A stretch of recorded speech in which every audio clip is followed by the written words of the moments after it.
Hi ಎಲ್ರಿಗೂ ನಮಸ್ಕಾರ. Welcome back to my YouTube channel. ಇವತ್ತಿನ ರೆಸಿಪಿ ಹಳ್ಳಿ ಸ್ಟೈಲ್ ನಾಟಿ ಕೋಳಿ ಬಸ್ಸಾರು ಫ್ರೈ ಯಾವ ರೀತಿ ಮಾಡೋದು ಅಂತ ತೋರಿಸ್ಕೊಡ್ತಿದ್ದೀನಿ. ಈ ರೆಸಿಪಿ ನನಗೆ ನನ್ನ ಅಮ್ಮ ಹೇಳ್ಕೊಟ್ಟಿರೋದು. ನೀವು ಕೂಡ ಟ್ರೈ ಮಾಡಿ ಹೇಗಿತ್ತು ಅಂತ ಕಮೆಂಟ್ ಮಾಡಿ.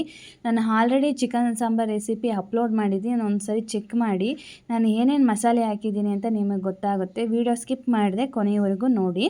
ನಾನಿಲ್ಲಿ ಒಂದು ಬಾಣಲಿ ತೊಗೊಂಡಿದ್ದೀನಿ. ಅದಕ್ಕೆ ಎರಡು ಟೇಬಲ್ ಸ್ಪೂನಷ್ಟು ಆಯಿಲ್ ಹಾಕ್ಕೊಂಡು ಅದಕ್ಕೆ 4 ರಿಂದ 5 ಹಸಿಮೆಣಸಿನ್ಕಾಯಿ, ಕಟ್ ಮಾಡಿರುವಂತಹ ಒಂದು ಈರುಳ್ಳಿ, ಸಣ್ಣದಾಗಿ ಹಚ್ಚಿರುವಂತಹ ಕರಿಬೇವು ಸೊಪ್ಪು ಹಾಕೋಬೇಕು.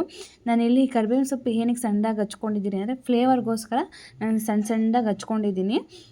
ಸೊ ಇದನ್ನೆಲ್ಲ ಗೋಲ್ಡನ್ ಕಲರ್ ಬರೋವರೆಗೂ ಚೆನ್ನಾಗಿ ಫ್ರೈ ಮಾಡ್ಕೋಬೇಕು. ನಂತರ ರುಬ್ಬಿರುವಂತಹ ಮಸಾಲೆ ಒಂದು ಕಪ್ ತೊಗೊಂಡಿದ್ದೀನಿ, ಅದನ್ನು ಕೂಡ ಹಾಕಿ ಚೆನ್ನಾಗಿ ಫ್ರೈ ಮಾಡ್ಕೋಬೇಕು ಆಯಿಲೆಲ್ಲ ಬಿಡೋವರೆಗೂ. ಇದು ಹಸಿ ವಾಸನೆ ಹೋದರೆ ತುಂಬ ಚೆನ್ನಾಗಿರುತ್ತೆ ಅಂತ ಹೇಳಿ ಫ್ರೈ ಆದ ನಂತರ 1.5 ಟೇಬಲ್ ಸ್ಪೂನಷ್ಟು ಚಿಲ್ಲಿ ಪೌಡ್ರ್ ಹಾಕೋತಿದ್ದೀನಿ. ಈ ಮಳೆಗಾಲದಲ್ಲಿ ಖಾರವಾಗಿ ಇತ್ತು ಅಂತಂದರೆ ಚೆನ್ನಾಗಿರುತ್ತೆ ಅಂತ ಹೇಳಿ. ಸೊ 1 ಟೇಬಲ್ ಸ್ಪೂನಷ್ಟು ಉಪ್ಪು, ನಾವು ಮಸಾಲೆಗೆ ಯಾವುದೇ ಥರ ಉಪ್ಪು ಆ್ಯಡ್ ಮಾಡಿರಲ್ಲ, ಸೊ ಹಾಗಾಗಿ ಉಪ್ಪು ಹಾಕೋತಾ ಇದ್ದೀನಿ. ನಂತರ 1 ಟೇಬಲ್ ಸ್ಪೂನಷ್ಟು ಚಿಕನ್ ಮಸಾಲ ಹಾಕೋತಾ ಇದ್ದೀನಿ. ಏಕೆಂದರೆ ಫ್ಲೇವರ್ಗೋಸ್ಕರ ತುಂಬ ಟೇಸ್ಟಿಯಾಗಿರಲಿ ಅಂತ ಹೇಳಿ ಚಿಕನ್ ಮಸಾಲ ಆ್ಯಡ್ ಮಾಡ್ಕೋತಿದ್ದೀನಿ. ಇದನ್ನೆಲ್ಲ ಚೆನ್ನಾಗಿ ಫ್ರೈ ಮಾಡ್ಕೋಬೇಕು.